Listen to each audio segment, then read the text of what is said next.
you've read, sir, in poetic strain, how Varus and the Mantuan Swain have on my birthday been invited, but I was forked in verse to write it.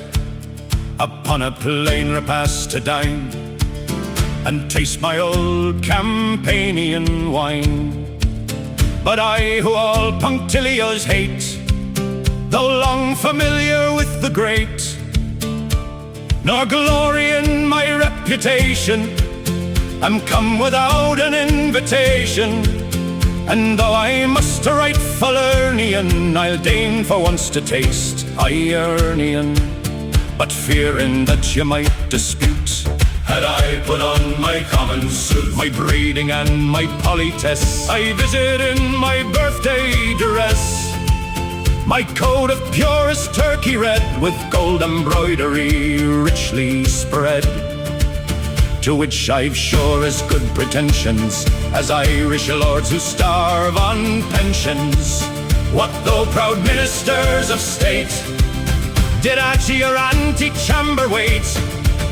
What though your Oxfords and your St. Johns have at your levee paid attendance?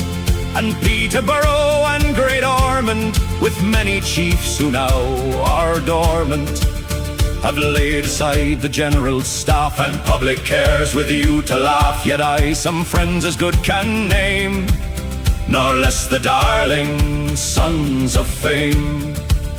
For sure my Pollio and Maecenas were as good statesmen, Mr. Dean, as either your Bolingbroke or Harley, though they made Lewis beg a parley. And as for Mordaunt, your loved hero, I'll match him with my Drusus Nero.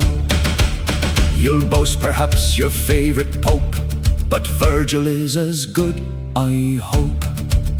I own indeed I can't get any to equal Helsham and Delaney, since Athens brought forth Socrates, a Grecian isle Hippocrates.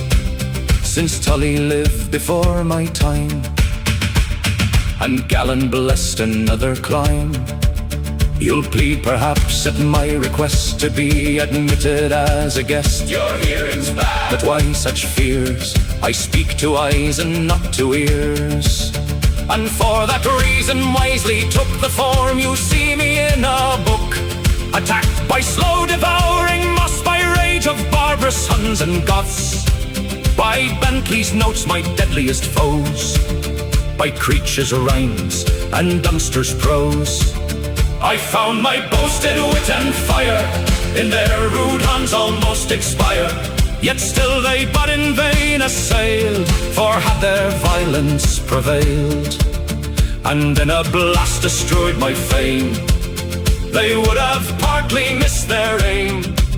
Since all my spirit in thy page defies the vandals of this age, 'tis yours to save these small remains from future pedants' muddy brains, and fix my long, uncertain fate. You best know how, which way. Translate. Translate.